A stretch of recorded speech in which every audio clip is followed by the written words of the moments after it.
understand this, you know what I'm saying? In the words of the great Dennis Prager, freedom is not an instinct. Freedom is a value, and freedom is something that has to be taught. People don't yearn for freedom. People yearn to be taken care of. The problem is, and why so many black people buy the lies of the left, and why it never works, is because black folk would much rather take up the position as the aggrieved victim because it gives them some sense of righteousness. You never have to do for self. Literally, you just said that before. What ends up happening is you take someone... You're taking the hand out. Yep. You take someone like Umar Johnson, right? He, like I said, he's no different from any modern day Democrat politician.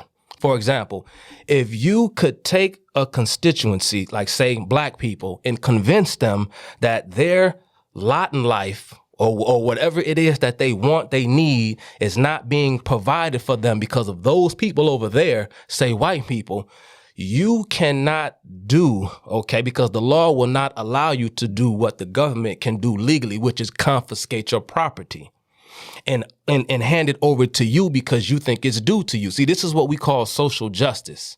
You see what I'm saying? And so when the government steps in and tells you, okay, well, if you just give me the power, vote for me, I'll make sure that those people over there pay for the sins that they have committed against you. It never works out that way because the government does not generate anything. The government doesn't own anything. It can only take because individuals earn wealth. Individuals own wealth. And seeing as how we live in a representative republic, if Dame said, if for example, bro, if I go to you and I say, hey Jay, Dame fucking you over, I'm gonna get him for you. Don't worry, elect me, and I'm gonna make sure that we, like you hear this bullshit, tax the rich, do this, that, and the third, right? Now you elect me because I tell you I'm going to get Dame on your behalf. What does Dame do? In his mind, he said, well, fuck that. You ain't finna get me. He's going to go somewhere where I can't reach him. He go to another state, go to another community. Where you think we get these terms like concentrated poverty and this, that, and the third, where we have a flight of human capital, economic capital, because people fundamentally, whether they be black, white, or otherwise, do not want to have their private property confiscated to give it over to somebody who cannot succeed.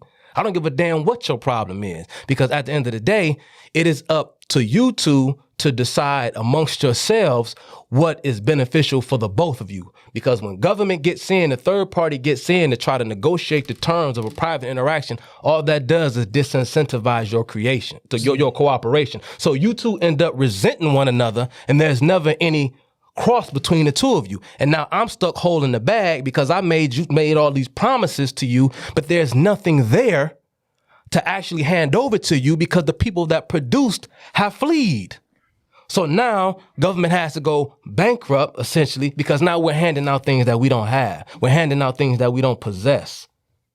Because government it can't do anything but tax and print.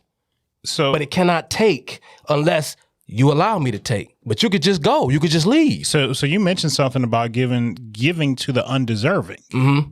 So when I think of things like that, or just that theory in itself, I've never been a proponent of like we always talk about affordable housing. Mm-hmm. I live in this nice gated community, but we have to make so much of it affordable housing for another segment, and it's almost punishing me for the hard work that I've and like I said, and what happens is they just leave, they just go.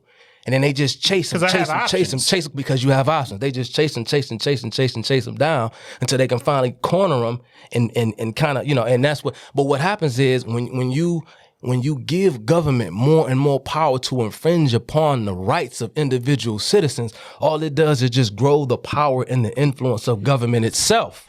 And then the very same government is going to be turned against you when it's cost beneficial to them or when it's beneficial to their particular power, because any group or any individual can be divided against itself and turned into something else. I'm glad you made that point. And that's one of the reasons I wanted you to come on. Hold that thought, Jack. Hold on right there, because I just want to punctuate this. And this is what happens. politicians, because they cannot fulfill the promises, or I can't fulfill the promise that I made to you, right? Say you're black, say just Dame's white, right? Just pretend, Dame, don't shoot me. He light. Right. Oh yeah, you light skinned enough. And so you black and see, when you white and you say, man, I'm gone, I'm out of here. I can say things like that fucking low life Michelle Obama talking about how America is so racist because white people don't want to live by us. But you say, why in the fuck do I want to live by? No, I'm gone. I'm gone. And so what I can say to him is that, you see, Dame don't like you. He don't care about you. See, the reason why you still suffer, and you can't put two and two together, the reason why you still suffer is because of racism, white supremacy, all this bullshit. It's bullshit.